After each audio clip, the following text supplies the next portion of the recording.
Hello, everybody. Welcome back to the Bayzat podcast. It's been a while. My name is Ayman, and I head up the people team at Bayzat. So for those of you who are new here, Bayzat is an employee benefits company that is on a mission to make world-class employee experiences accessible to every company. And we do that through our work-life platform. So we started this podcast during COVID. We thought it would be a good means of connecting people to one another. And of course, it was very experimental at the beginning, and based on popular demand, we are back. Hopefully this time we'll keep it running. So for today's episode, I have Alison. And without further ado, hello, Alison. How's it going? All good. Excited to be here. Is this your first podcast? Yes, first podcast. Cool. Let's make the best of it. So for any new listeners who aren't familiar with Alison, tell us a bit about yourself. Yeah, so my name's Alison. I am a team leader at Bayzat. So I am a team leader on the work-life platform team, which is our HR and payroll software.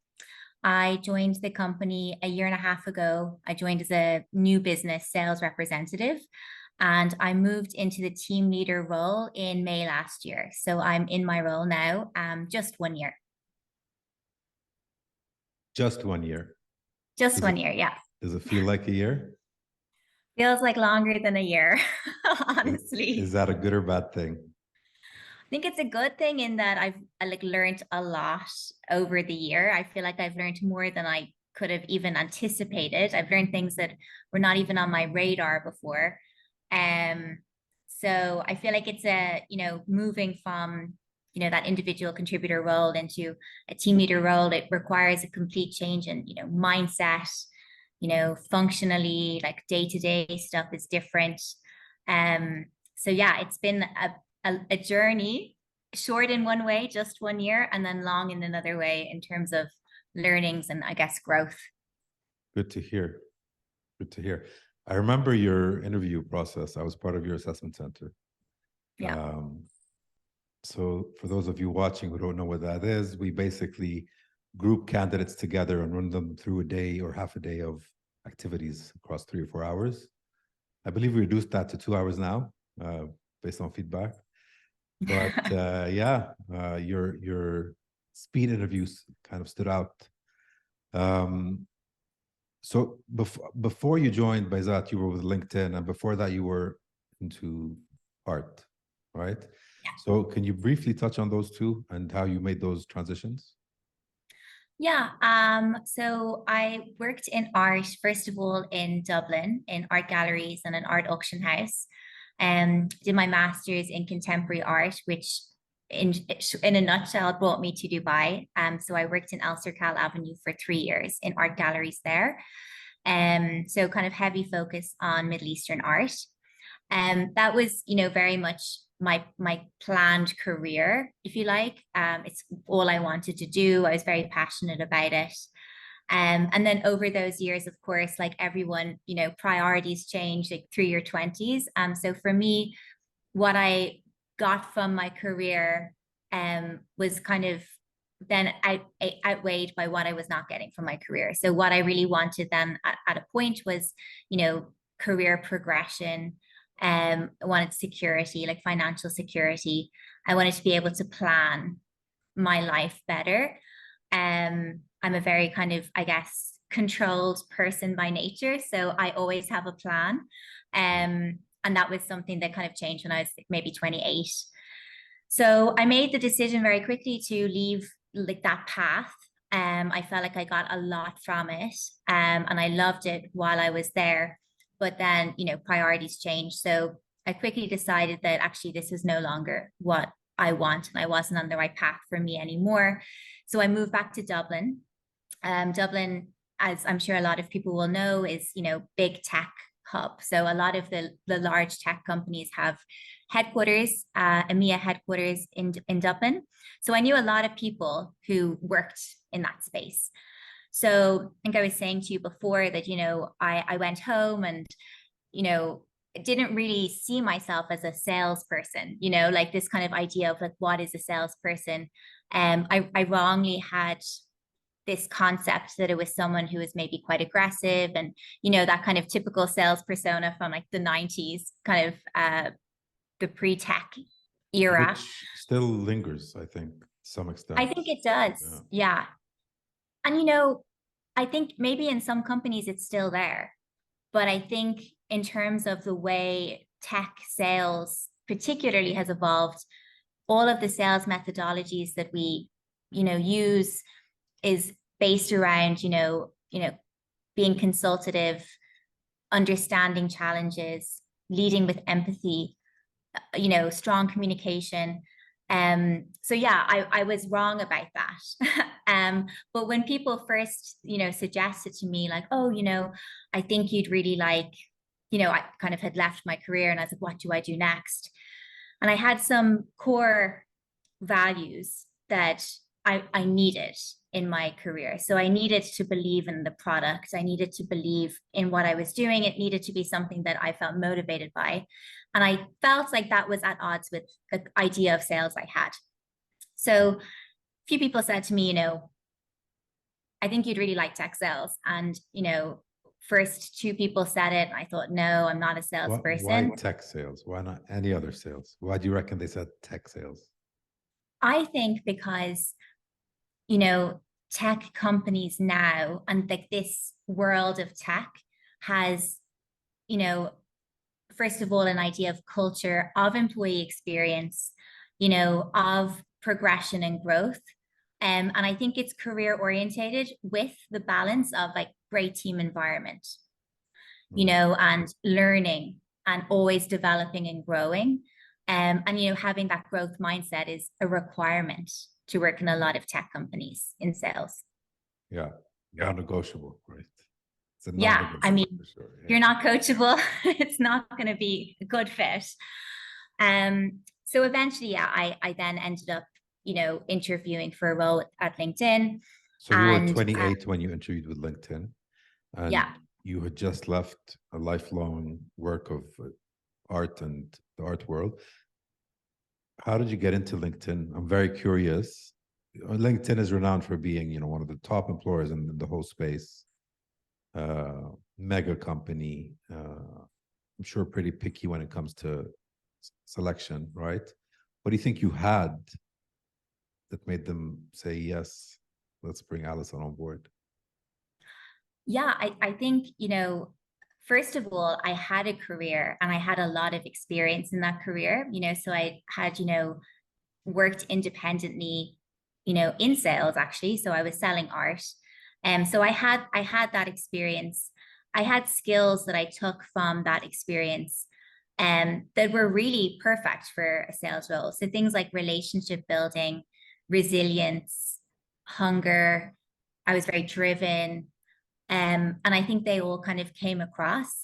But what I really wanted, and I think what really kind of got me there, was that I really wanted somewhere I could grow and learn. So it's like if you're hungry to learn and you're really coachable and you're really open to just being a sponge, going in, learning processes and very adaptable, I think you're a good candidate. So and I went in at, I went in at a SD level, so sales development. I didn't go in as an account executive or a relationship Got it. manager. Okay. I went in because the advice I'd received from friends was like, go in, learn the processes, learn the metrics. And like all of that was new to me. The idea of working on a team was new to me. Organizational structure was new to me. So it was a great opportunity for me to learn those core sales skills really well. Before then, I moved into the relationship management role, which was kind of nurturing existing business and then growing existing business. So to me, those two functions require very different skill sets and behavioral attributes, right? Yeah. One's more on the hunter, go get it, and the other's on nurturing, take care, empathize, etc. Right? How did you make that shift? Because a lot of people, especially here, don't have a similar model to Bayzat. They have account management and new business into one role. blended, Yeah. combined. So how was that transition for you? Yeah. So, I mean, I think I was always naturally more of a hunter. Um, so that was the part of my job in the relationship management role that I loved the most. Like I enjoyed getting net new business. That wasn't actually part of my core job, but that was what I enjoyed the most. And I would actually say that I think the best relationship managers are people that have those hunting skills. And then the best new business reps have those relationship management skills. So I can see on my team that we're all new business representatives. And, you know, some people will close a deal and they still have that relationship ongoing, which leads to referrals because they'll say, I want to introduce you to my friend, you know? So a year later, after I've left the new business role, I have customers calling me saying, hey, like, can you have a demo with my colleague or my friend? They've moved to a new business. So I think you're right. Like I think the roles are very different. You definitely need different skill sets for both, but the overlap is kind of what makes you have an edge in either role. That's really interesting. You just gave me a new outlook. And okay, so LinkedIn, how long were you there for? I was there for about 2.5 years. Okay, so went from sales development into relationship management. And then you decided you wanted to come back to the UAE, or you had a new plan for yourself. What happened there? Yeah, so it was during COVID, and my partner was at self-employed in Dublin. So, you know, that period of time was very uncertain for, of course, like anyone who's self-employed. He's a lawyer, so it was like, you know, courts were kind of slow and there wasn't a lot happening. So I had been to Dubai before. I knew Dubai. So I felt comfortable with Dubai. At the same time, we'd actually just bought our house in Ireland. So we were only in our house 6 months. It was like, you know, our own space. And it was a very like kind of, we were working from home. It was kind of real honeymoon period, if you like. And I didn't really want to leave at that time. You know, I was pretty happy in my role. I was doing really well. But at the same time for him, it made more sense to go and to kind of make something out of this opportunity. So he got a role in a law firm here. And, you know, we kind of made the decision, of course, that we would move. So at that point, I was kind of like, okay, do I stay? Do I try and transfer? You know, what are the opportunities there? I remember speaking to a friend of mine, and she's really smart, and she's worked in like tech startups for, you know, a number of years. She left consultancy to go into tech startups. And, you know, I remember speaking to her and she was like, look, you know, you have the big tech experience and that gives you something that's kind of unique, but you don't have the startup experience. And she was like, you've worked independently, you know, you, as in like I worked in art galleries and kind of owned my own role. I think you'd really like the startup environment, and it's great experience in terms of learning and growth and, you know, exposure to a business, you know, like the business operations. Of course, in somewhere like LinkedIn, you're not part of the conversations around strategy the way you are in a company like Bayzat, where you are in direct contact with the executive team. Yeah. So I interviewed for Bayzat. It was actually the only interview I did. And I remember going through the process, speaking to you. I remember I spoke to Hassan as well. And I was just excited by the challenge of it. I like structure, I like processes, and I knew I wouldn't have that in the same way going into Bayzat. But I just thought, you know, I feel like I have something that I can contribute here. I think I have learnings from my previous role that will help other salespeople in terms of, you know, sales methodologies, processes. And I just thought it would be an exciting opportunity. So I joined, and I'm still here. Okay. And So you joined as an IC, individual contributor initially, right? Yeah. Quick turnaround transition into a team lead, right? How did that happen? Yeah, I I don't want mean, you, I'm not trying to ask you to boast or anything. I'm no, just no. honestly, The how did honest it happen? answer is I ask myself that often, like, why me? So I joined the team, and my manager, Sonia, was, I think, immediately a great advocate for me. I think there was a need, like a business need at the same time. And then, I came in, and there was kind of a role there. And actually, one of the things I love about Bayzat is that Bayzat tends to promote internally rather than hiring externally, which is something that a lot of tech companies don't do. And immediately, actually, very early on, I was like, this is the right company for me. I like that the leadership team identify potential in someone and then promote them into the role. So I would say when Sonia put me forward for that role, I did not have the skills I needed to be a team leader. I had never worked in that capacity before, but I think that she, as well as the CCO, like identified that I had some of the fundamental things that I needed, and that the other things I could learn. So I worked very closely with her when I of course was promoted, and basically learned everything I know from her, and from John as well, the other team leader on the WLP team. And how did you ramp yourself up so quickly as a leader? First time in a leadership capacity. Were there any things you did outside of whatever you learned day to day at work um, to expedite that ramp up period or that growth? I think when I felt like it wasn't a very quick ramp. I feel like it was probably, I feel like Q1 this year, so like 6 months in, was when I actually started feeling comfortable, like making my own decisions, and, being able to move the needle independently. Um, at the start, my focus, and one of the things I would say to anybody who's making that transition from an IC role to a team leader role, is you need to move out of the mindset of your number is your metric for success.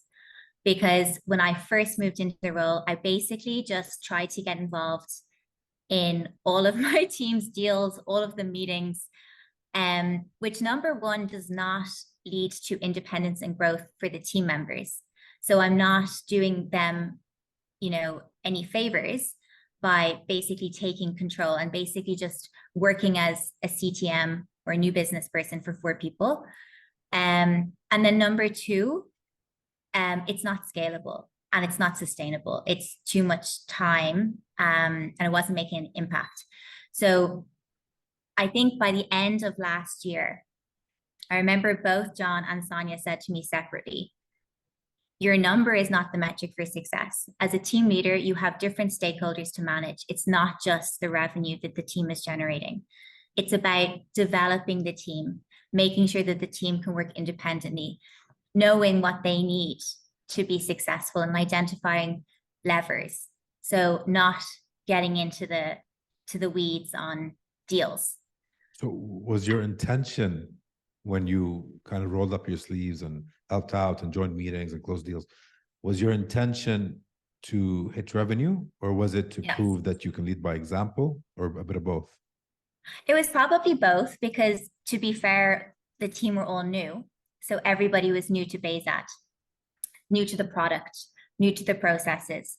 So there is always a degree of, I'll do a demo, you join and learn from me, and then you do the next demo, or you start taking over more and more. That's kind of how we train. But I think it was more than that as well. It was me trying to take control for everybody's individual numbers, which was not the right strategy. Yeah. Yeah. I mean, it happens every time, right? Yeah, it does. Anyone steps into a new leader role, that's what happens. And leading by example for a short period of time is not necessarily always a bad thing, right? But realizing that early is super important, which I'm glad you did. At 6 months of Bayzat is like 6 years anywhere else, right? So Yeah. 6 months is a long time, I believe. So kudos. But So what is six? Yeah, go ahead. oh, sorry. So that's what I kind of mean. Like, my advice is to think big picture. Think about, okay, you have X amount of time. You need to look after the team. Focus on developing independence and the skills that's needed. Don't focus on the number. Focus on the skills that are required to deliver the number consistently within the team. That's empowering for the team, right? It's also sustainable. But then also think about, okay, a successful quarter is not necessarily measured on the dashboard. It could be that someone got promoted or someone had an amazing quarter because they led all of their own meetings themselves, or you worked on a project that actually made a big impact to a process that was a problem. So the scope of what you can do, you need to remind yourself, I need to remind myself still, that actually what you're doing needs to make an impact, and it's not just revenue. That's not, if you're 150% every quarter, that's great, but you could be doing something that's more impactful than that. Yeah, the way I see it, if you could disappear for a couple of months and team can still hit target, then you've killed it as a leader, which sounds Yeah, crazy, right? But that's what a good leader does. yeah, but Um, that's the goal. yeah. You're absolutely correct. And how do you measure or how do you define success in your role? What are the things you look at to be like, or to gauge your progress, your success, how you're tracking? Putting Yeah, revenue aside, so of course. Right?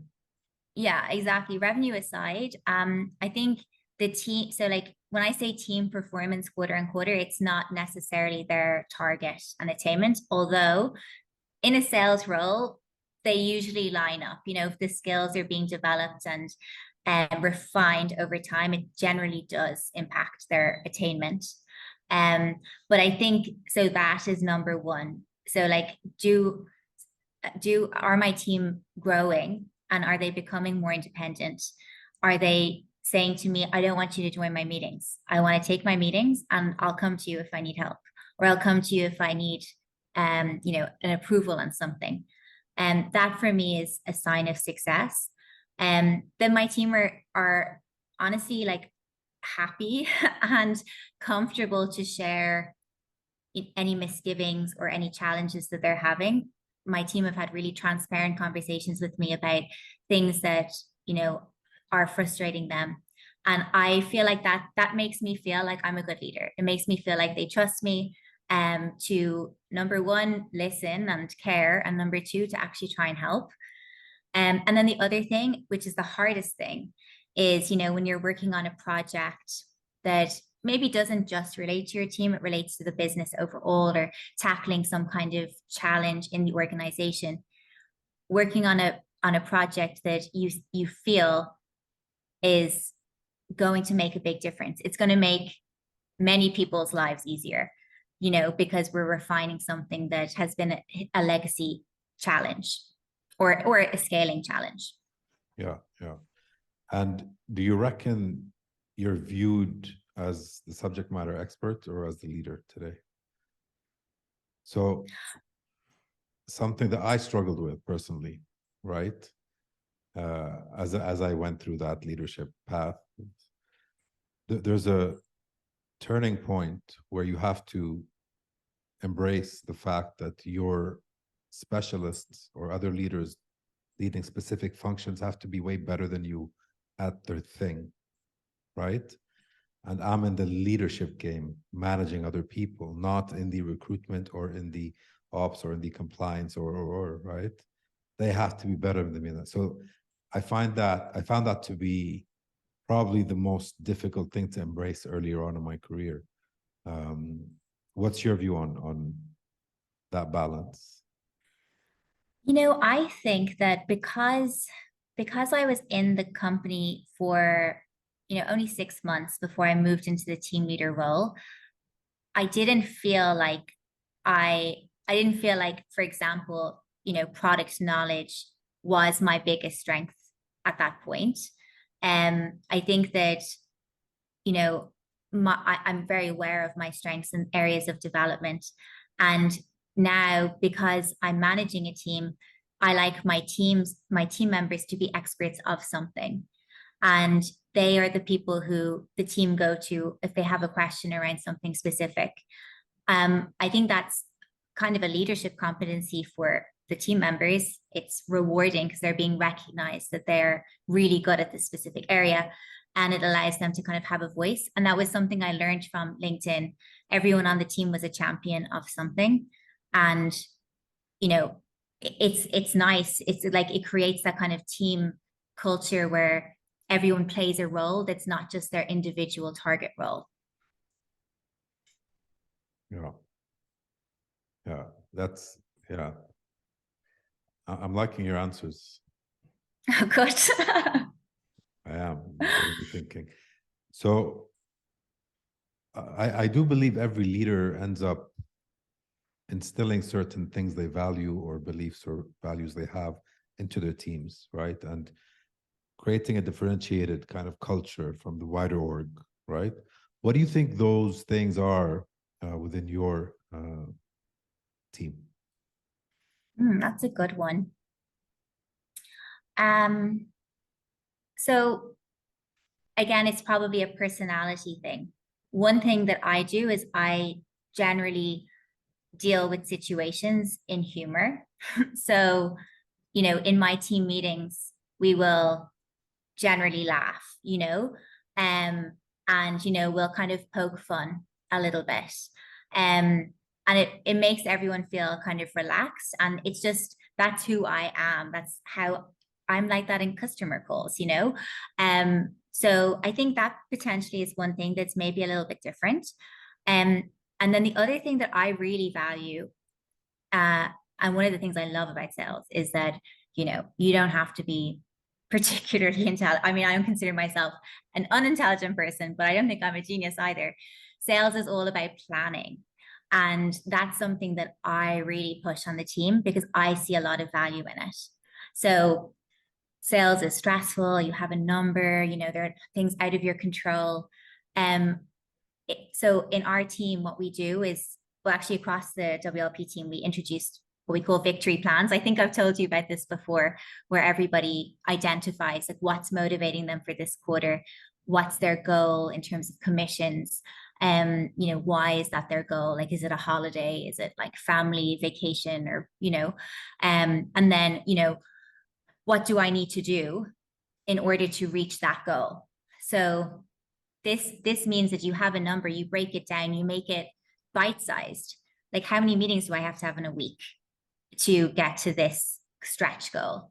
I can then hold myself accountable to it because I can say, okay, I got three meetings scheduled for me. That means I need to create 2 of my own if I want to hit my stretch goal, if I want to hit 100% of my number. So planning and the strategic piece for me is fundamental to sales. It removes the stress because it puts all of the control in your own hands. So my team do like a focus slide at the start of every week. We have like a weekly kickoff. Everyone has their own like little kind of creative flavor when it comes to their slide. And we do like wins of last week, if there were wins, so that we can share. And then we say focuses of the week. So it'll usually be something like X number of self-prospected opportunities, close this deal, close this number, because I want to land on X% for this month. So that planning thing is, for me, it's something I drive actively. Is that a skill set you've always had inherently that you built with work, or did you build it from scratch in your tech sales career? So it's definitely something that is coached in LinkedIn. So Victory Plannings is an initiative I got from LinkedIn. It's meant to be kind of a fun initiative as well. So you like take stock of the previous quarter, plan for the next quarter. First, when you do, it's really hard because it's like, this is just a number and I don't know how I'm going to get there. But then you learn from other people's victory plans, successful reps, what are they doing? How are they identifying obstacles in this quarter, like an eat break, or opportunities in this quarter, like a product release? And how are they going to plan to maximize on that opportunity? But I think I am naturally a planner. So even on the weekends, like I can be a tiring person to be around. I like to plan. I like to have the, steps in place, and I like to break down. I'm goal oriented, so I have a goal and I like to break it down so that I can achieve it. So you have a so lot of personality as well. experience with breaking down goals and achieving them and knowing when you're not going to achieve them. How do you stop yourself from prescribing solutions or giving instructions to team members? Maybe you disagree with their plans or with the way they're going to achieve a goal or a strategy. There's this, especially with really good planners, they have this tendency to instruct based on experience, which goes against coaching principles. Coaching principles assume that the coaching has the answers and you're just a really good questioner, right? So how do you balance that? Or is that even a problem with you? That's a good, maybe I'm a better planner than coacher. I think so. Like when I see a plan, I don't say you shouldn't do this. I would just say, why did you put in like this metric? Did you look at your conversion rate? And then, we kind of dig into it like that. So if someone says no, so like it can be sometimes with the planning piece, it's because you don't necessarily have all of the tools yet. You don't know all of the metrics you need to pull from. That's something you can prescribe. Like you're missing your conversion rate here. It's going to make a big difference when you run those numbers. But if it's a plan that's actually fully baked that I don't agree with, the point of the exercise is that everyone owns their own business. So you just kind of have to step back and say, okay, like let's track this and see how it goes. And if it works, it works, just because it's not my plan. And there are lots of ways you can plan, like my plan might not be the best way. Maybe their way is better for them. Yeah. Yeah. But maybe I need to self-regulate. I need to keep that in my mind the next time we do a plan. Maybe I am prescribing. No, I don't think, listen, when you're in coaching mode, pure coaching mode, like your intention, your objective is to create new levels or new realms of awareness, right? Get them thinking about stuff that they didn't think about before you asking or probing, right? If you're in manager mode, which is okay sometimes, right? Then you get to capitalize on your experience, your knowledge, and instruct or teach, right? Knowing what hat you have on is key here, right? I don't believe that everyone should have the answers across a big team, right? I think situational leadership is super important. Knowing what that person needs in that context, in that situation, putting on the right hat is the way to go, right? But I do catch myself sometimes, right? Instructing or over instructing. I'm always aware of that. Even though I went through, a lot of coaching hours and all that, it's still something instinctual. But knowing it and knowing the theory behind it is enough for me to catch myself and take it a step back. I think that's potentially something that I could develop. I think like I haven't been coached to be a coach. I think I'm like self-learning. So I think that would be something that I should look into. Because I definitely do find that I'm like giving instruction more than, asking those questions. And I think you're right. Like for me personally, I see the value in coaching. I've been coached very well throughout my career. So here's the thing: when you give an instruction, you're drawing a map, right? Which is sometimes okay, as we said. But when you draw a map, what are you doing? You're kind of removing awareness and responsibility. You're taking those things away from the person, right? They're going to follow that map, that blueprint. Doesn't work, there's an immediate person to blame or a map to blame, right? Versus asking them what they do, letting them take ownership for building that blueprint. Now, once they say, I'm going to do it, then there's no map, right? They can fail and fail and fail, but they own it. So the likelihood of them succeeding would be much higher if they own it, right? Yeah. But it's not a one size fits all, right? Sometimes Yeah. you have to manage and manage and manage until self-confidence and experience and expertise and technical skills are built enough where they can take accountability. Now you have to coach them and apply, right?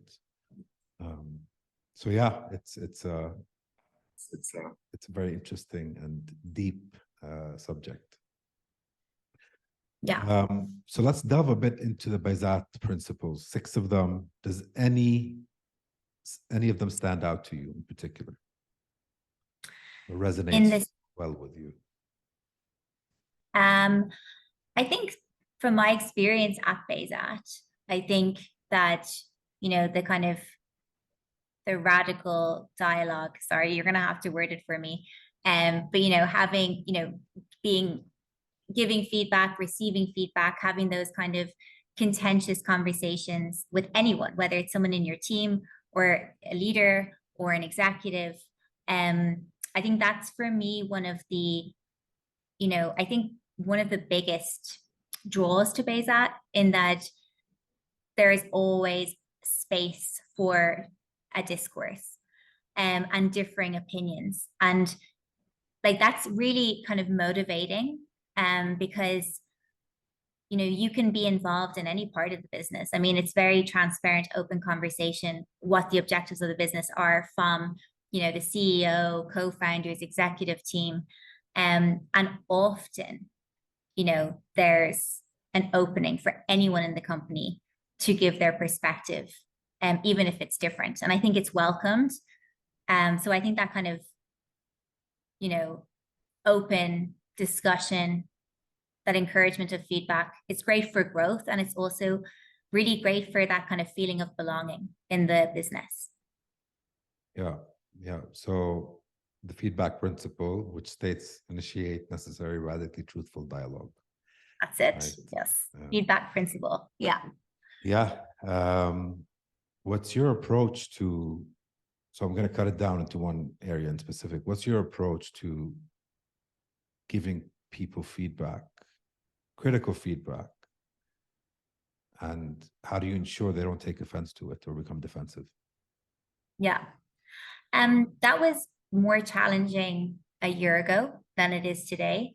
I think a year ago when I was giving feedback, so first of all, I'm the kind of person who loves feedback. So, that's kind of been my view of feedback. I didn't always, but as I've learned more about feedback and I've received really, really helpful feedback, constructive feedback, I see a lot of value in it. So I give a lot of feedback. At the start, I think when I was a new team leader and my team were all new, we didn't know each other very well. And I tended to like cushion a lot, which isn't really in my nature. I'm pretty direct. But when you're getting to know people, I didn't know how they would receive very direct feedback. And I would consider myself quite empathetic. So I wouldn't like to make someone feel like, this feedback negates all of the great work you're doing, all of the great progress you're making, So at the start, it was very much learning how people, first of all, take feedback, how, that lands with them, how I deliver. I mean, honestly, it was probably a degree of trial and error with different people. And feedback is given to different people in different ways because people are individuals and hear it in different ways. Now, even though I have new team members, feedback is always given pretty directly. So I usually say, okay, so I want to touch base. So these are the things that are going really well. And we'll talk about this first. And then these are the areas that I think we can work on together. So what's your perspective on this? Because this is just what I'm seeing. You're part of all your calls. Tell me if I'm wrong or you disagree. This is a discussion. So that's kind of how we do it now. And the team actively asks for feedback. And I think they kind of enjoy the exercise now because So, it always has something positive in it. so it's good that you involve people and get their perception. That's super important, the whole process, right? But how do you personally draw the line between someone who's too stubborn versus someone who just genuinely, authentically does not agree with your view? Right. When it comes to more subjective things, I'm not saying a number, right, or Yeah. anything objective like that. But how do Yeah. you draw that line? This is me trying to learn from you now. I'm Yeah. genuinely just curious. I'm trying to think of an example. So I gave, so if I, so an example where I gave feedback to someone that they really did not agree with. Um,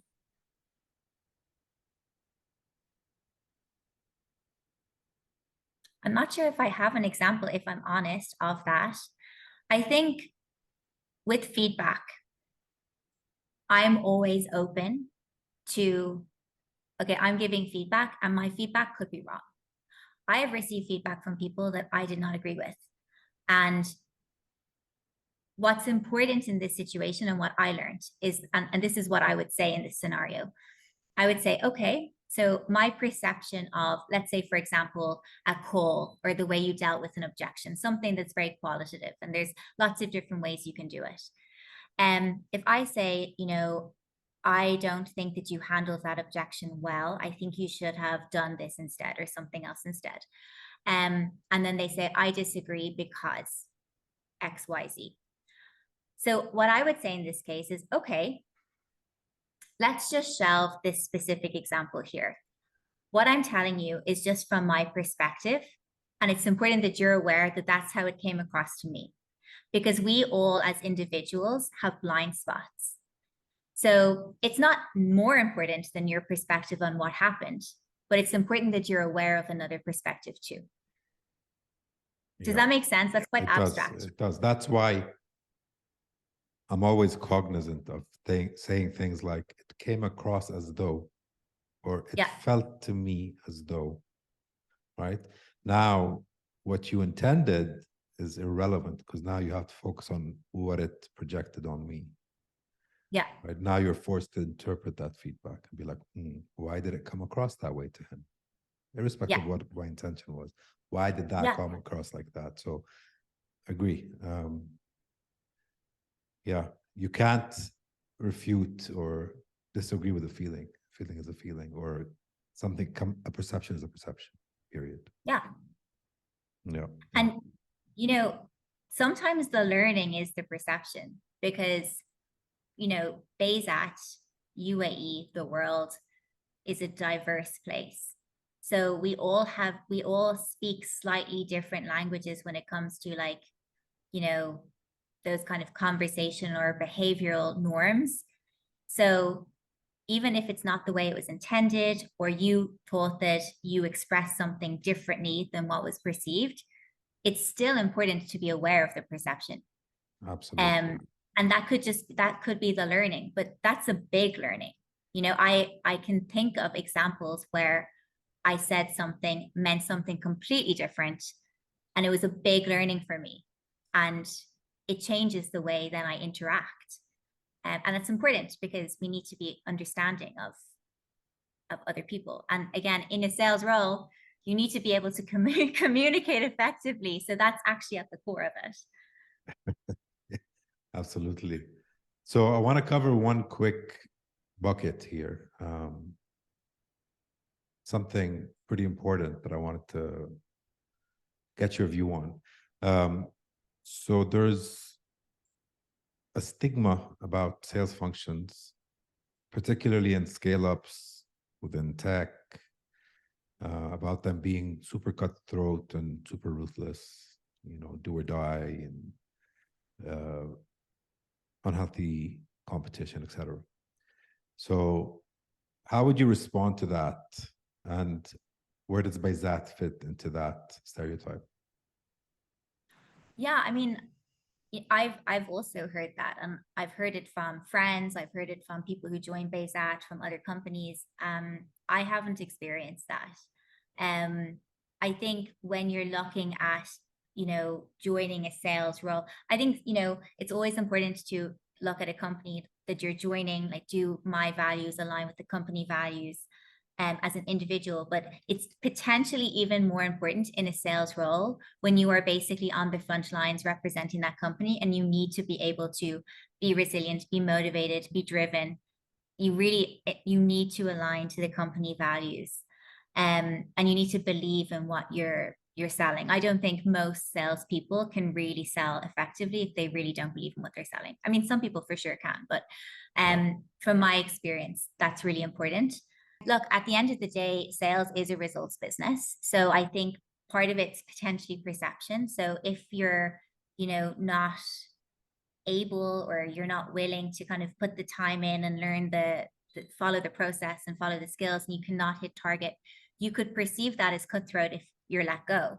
But on the other side of this, if you're not hitting your target, you're not actually doing what you've been hired to do. You're not doing your job, right? So like, I wonder how much of it is perception.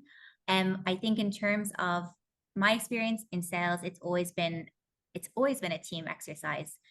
All of my roles, I've had an amazing manager that's advocated for me, that's made sure that, I'm on track. I have someone to go to if there's anything wrong, if I'm struggling with any particular area.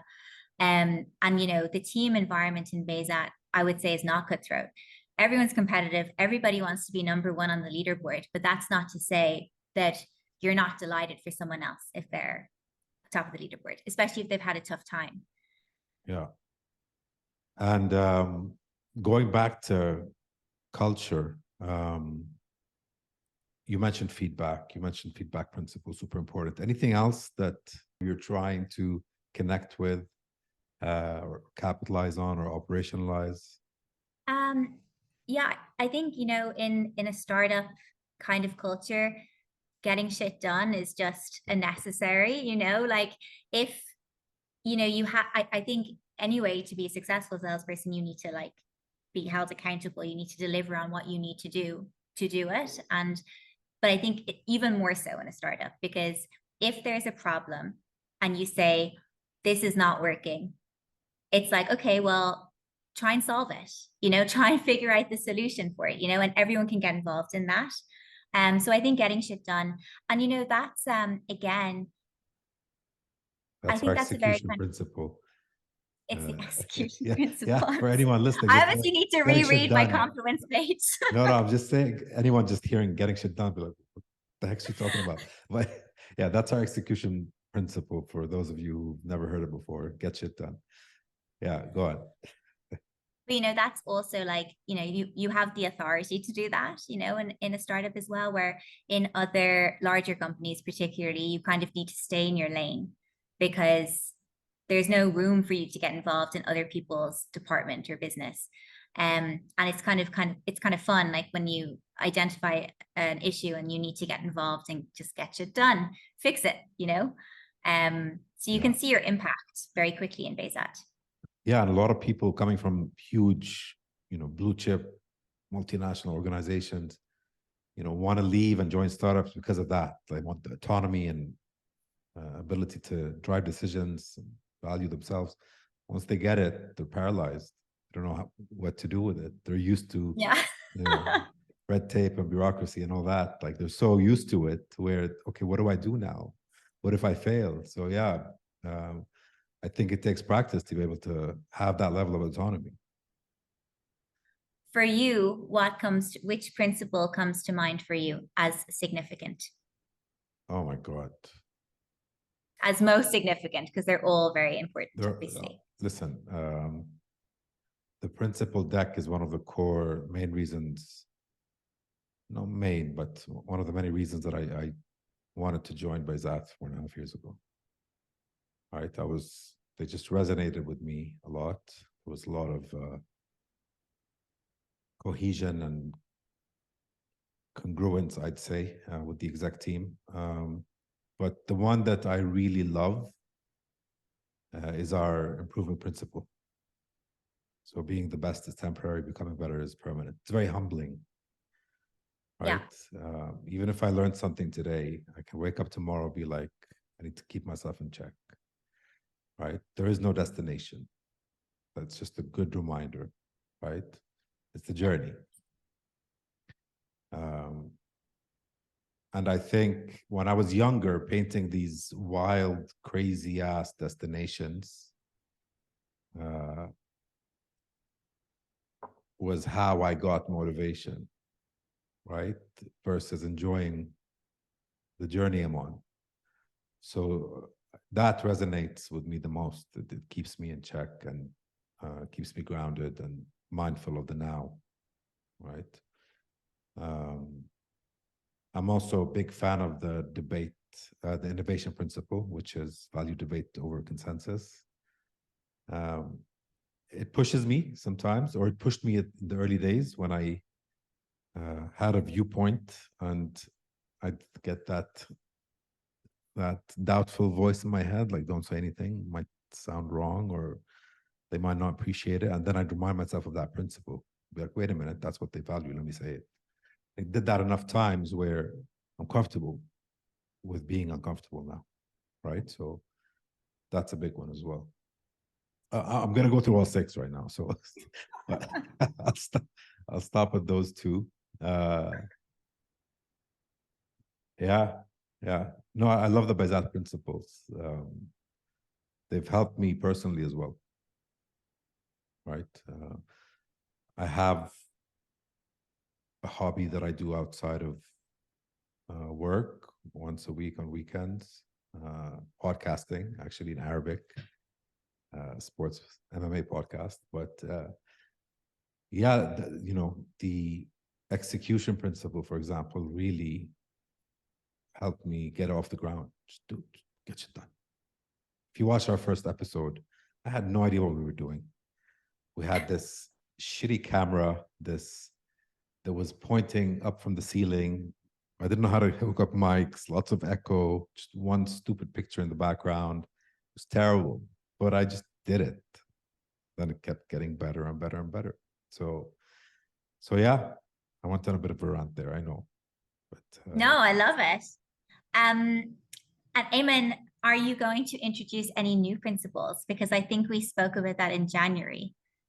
I believe I had a great suggestion for a principle. oh, here we go.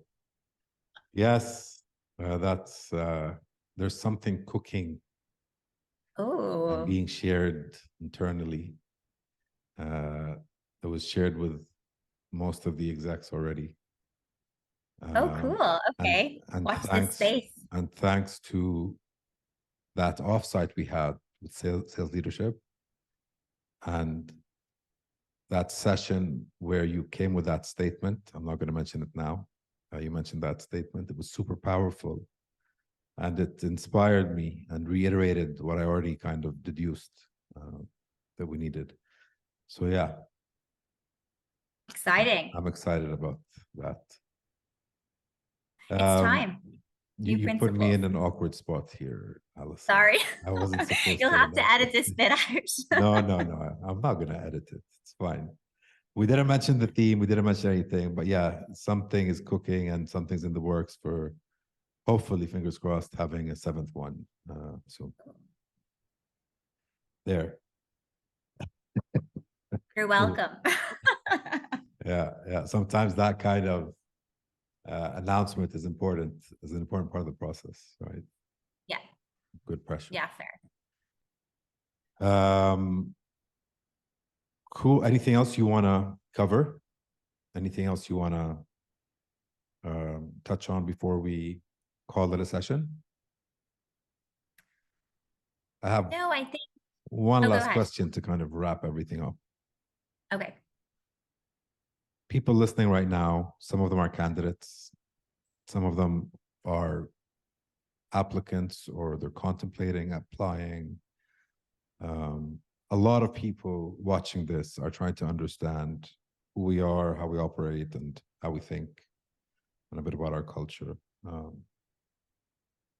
Anyone considering coming into sales, what would be your biggest piece of advice to them?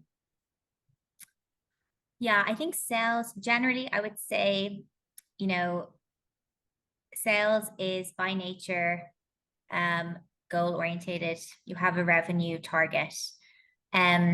you need to be organized.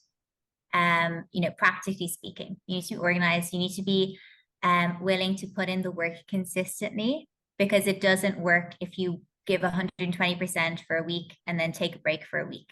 It needs to be very consistent, and you need to hold yourself accountable, and really have a no excuses mindset.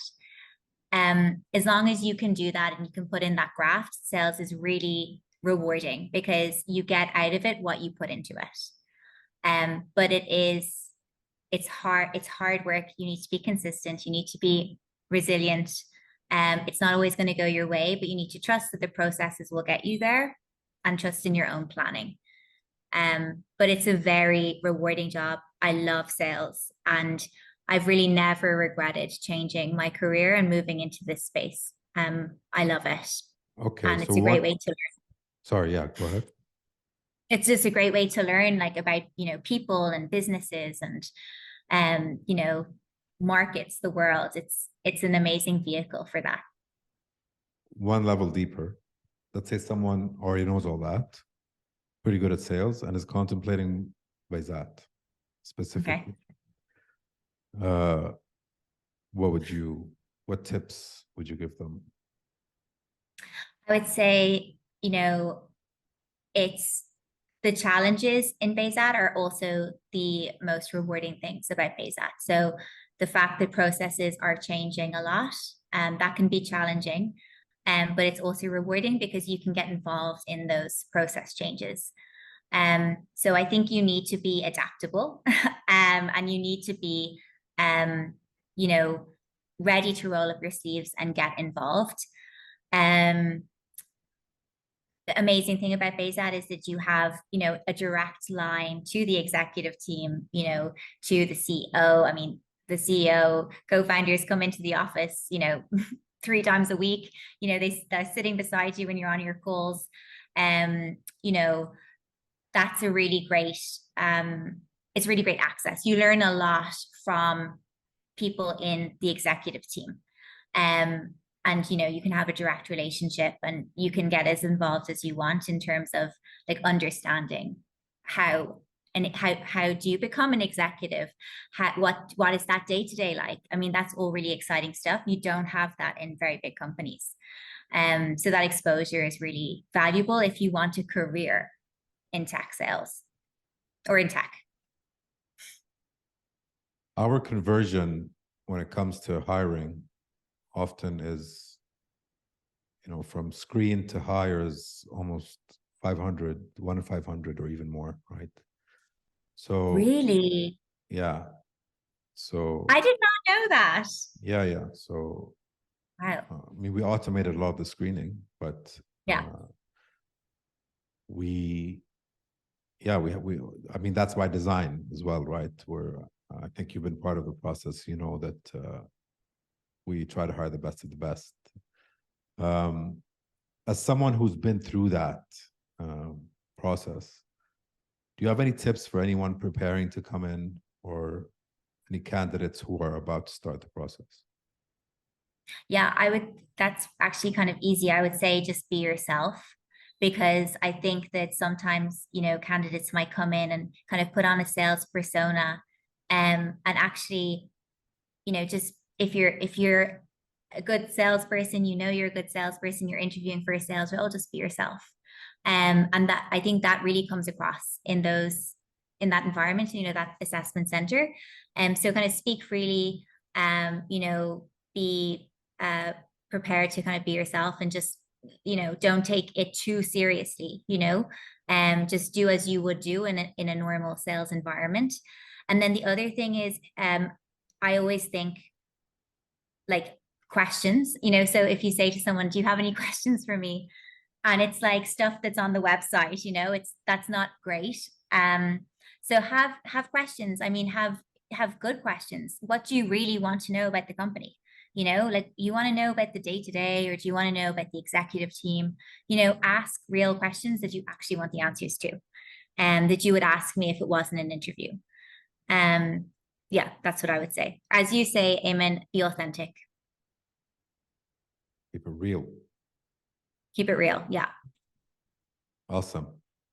I have nothing to add there. This was fantastic. Thank you. Appreciate your time. It was lovely. Thank you. I feel like I really got some little nuggets to work on. That's good.